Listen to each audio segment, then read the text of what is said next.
नमस्कार, मैं अभिनेंद्र। विगत कई दिनों से मुख्तार अंसारी की गाजीपुर में पेशी को लेकर कई कयास लगाए जा रहे थे। कई खबरें आ रही थी, लोगों में चर्चाएं थी कि मुख्तार अंसारी गाजीपुर में आएंगे और एमपी एमएलए कोर्ट में पेश होंगे।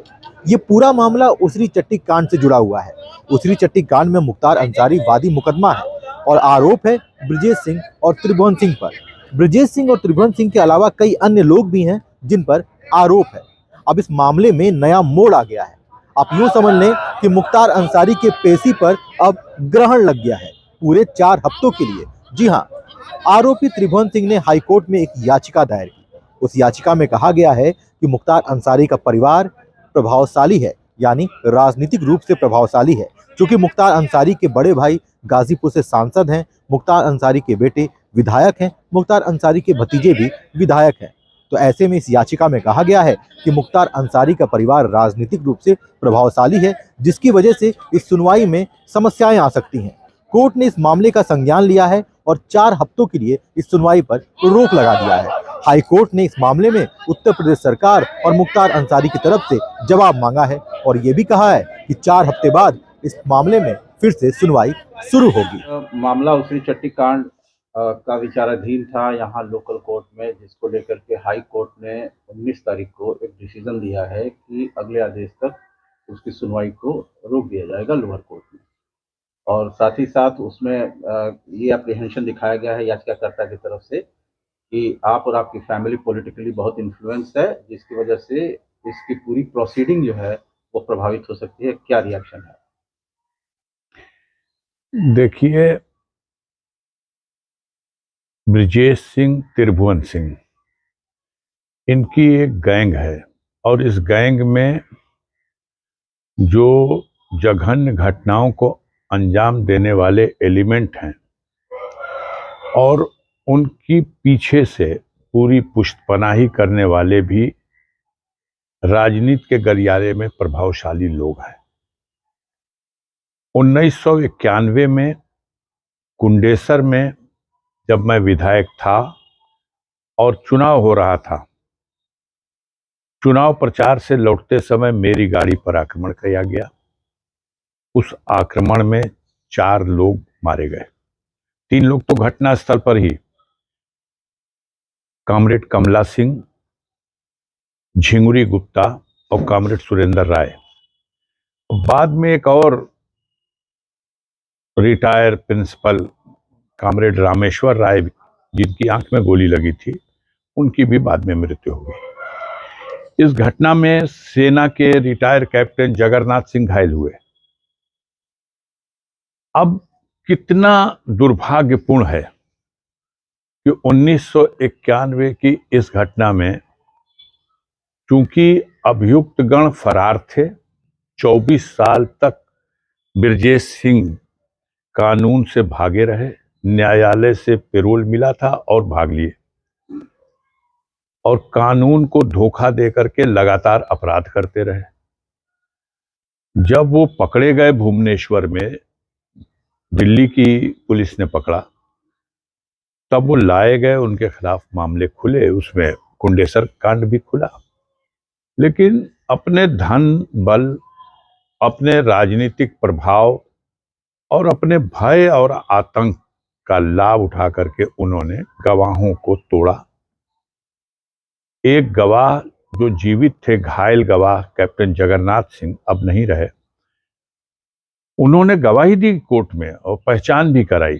लेकिन दुर्भाग्यपूर्ण परिस्थिति यह है कि उस केस से वो छूट गए और उसी केस से नहीं, उनके खिलाफ 50 से अधिक मामले न सिर्फ उत्तर प्रदेश में बल्कि बिहार में, झारखंड में, महाराष्ट्र में, हिंदुस्तान के विभिन्न प्रांतों में, और अब तक सारे मुकदमों में अपने जुगाड़ से वो बचते रहे हैं। यहां तक कि महाराष्ट्र का वो जे हॉस्पिटल हत्याकांड, जिसमें दाऊद इब्राहिम के को अक्यूज्ड हैं ये, क्योंकि दाऊद इब्राहिम के भाई बहनोई की हत्या का बदला लेने के लिए हॉस्पिटल में पुलिस अभिरक्षा में जो घायल था आरोपी राकेश हल्दालकर, उसकी हत्या की गई। इनके सह अभियुक्त सुभाष ठाकुर की फांसी की सजा हुई, जो बाद में सुप्रीम कोर्ट ने उसको आजीवन कारावास टिल डेथ में परिवर्तित किया। वो आज भी जेल में है। अजीब बात है कि सारे केस में बचते चले आ रहे थे। इस केस का भी ट्रायल गाजीपुर में शुरू हो गया, जिसका आपने वर्णन किया है, उसरी चट्टी हत्याकांड। ये 2001 में मुख्तार अंसारी की हत्या करने के उद्देश्य से ब्रजेश सिंह, त्रिभुवन सिंह और उनकी गैंग ने अटैक किया था। उसरी यहां से 5 किलोमीटर दूर मऊ को जाने वाले रास्ते पर एक छोटी सी चट्टी है, गांव है। उसमें 9 इंजर्ड विटनेस जीवित हैं। घटना में कुल 3 लोग मारे भी गए थे। आज तक इस केस का ट्रायल रुका रहे, इसके लिए वो लगातार प्रयास करते रहे कि हमें ट्रायल न हो, उससे पहले जमानत मिल जाए, ताकि हम गवाहों को फिर डरा धमका के खरीद लेंगे। और ऐसा हुआ।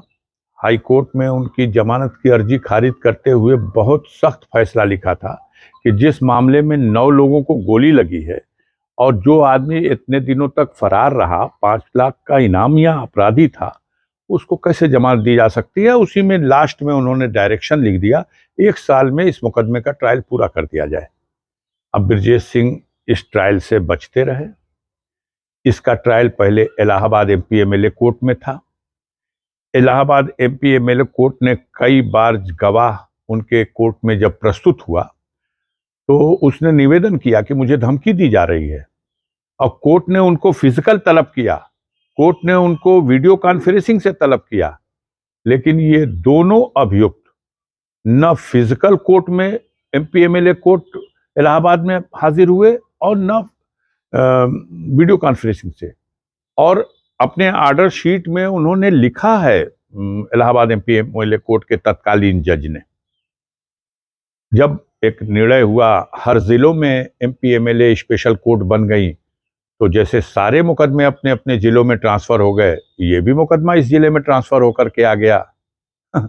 अभी जिस कोर्ट में ये ट्रायल चल रहा था, चंद दिनों पहले मुख्तार अंसारी के विरुद्ध गैंगस्टर के एक मामले में 10 साल की सजा का आदेश हुआ है। उसी कोर्ट में ये चल रहा है। चूंकि इस मामले में अफरोज खान नामक एक गवाह, जो चश्मदीद गवाह था, उसने न्यायालय में ठोक के गवाही दी। अब बाकी उससे पहले 3 गवाह जो गुजरे हैं, उन्होंने भी अपनी गवाही दी और उन्होंने ये तस्दीक किया कि अफरोज खान भी घटना के समय पिछली गाड़ी की अगली सीट पे बैठा था। अब 4 तारीखों से लगातार मुख्तार अंसारी तलब किए जा रहे थे। मुख्तार अंसारी तो न्यायिक अभिरक्षा में है और न्यायालय ही उनको बुला रहा है कि आइए केस में गवाही दीजिए, और अभियोजन उसको, प्रशासन, शासन उसको नहीं प्रस्तुत कर रहा है। तो ये तमाम तरह की आशंकाएं बनती हैं और दरखास्तें पड़ी। कोर्ट ने आदेश भी किए, इसलिए आदेश किए कि माननीय सर्वोच्च न्यायालय ने, माननीय उच्च न्यायालय ने अनेकों बार कहा कि मामले का जो भी चेयरपर्सन है, उनके मामलों का शीघ्र निस्तारण हो, ट्रायल हो। हमारा ही मामला चल रहा है, हर 5 दिन, 4 दिन, 6 दिन पे डेट पड़ती है, हर तारीख पे मैं आता हूं, जाता हूं। ये श्रीमान जी लोग वीडियो कॉन्फ्रेंसिंग से त्रिभुवन सिंह को पेश करने का हुक्म है, फिजिकल आना भी नहीं है कि कोई खतरे की बात है। और मन चाहता है, ब्रजेश सिंह कभी आते भी हैं तो जो वीआईपी ट्रीटमेंट उनको मिलता है, वो आपके कैमरे उस दृश्य को कैद करते हैं। किसी भी तरह से उन्होंने कानून की बारीकियों का कोई फायदा उठाया है और एक आदेश ये प्राप्त कर लिया कि ये 31 साल के बाद जिस मुकदमे का ट्रायल शुरू भी हुआ और जिस घटना में 3 लोग मरे थे और जिस घटना में 9 और लोगों को गोली लगी है और उनके गवाहों को अभी वो पूरी तरह से तोड़ नहीं पाए हैं या उनको हटा नहीं पाए, एलिमिनेट नहीं कर पाए हैं, वो कोशिश है। वादी मुकदमा मुख्तार अंसारी हैं, मुख्तार अंसारी के खिलाफ सारे ट्रायल होंगे, लेकिन वादी के हैसियत से मुख्तार अंसारी ब्रजेश सिंह और त्रिभुवन के खिलाफ जो मुकदमा है उसके ट्रायल में गवाही दे दें, ये कहां मंजूर है। उनको इसलिए खतरा है कि निष्पक्ष ट्रायल नहीं होगा, कि यहां एमपी हैं अफजाल अंसारी और उनके भतीजे एमएलए हैं। और मैं अगर कहूं कि ब्रजेश सिंह का सगा भतीजा सत्ताधारी दल से विधायक है, जिस पार्टी की सरकार है देश प्रदेश में, ये कितना न्यायालय में इस तरह की बात और बिना किसी पक्ष को सुने अपने पक्ष का ऑर्डर कराने में वो लोग सफल हो गए हैं।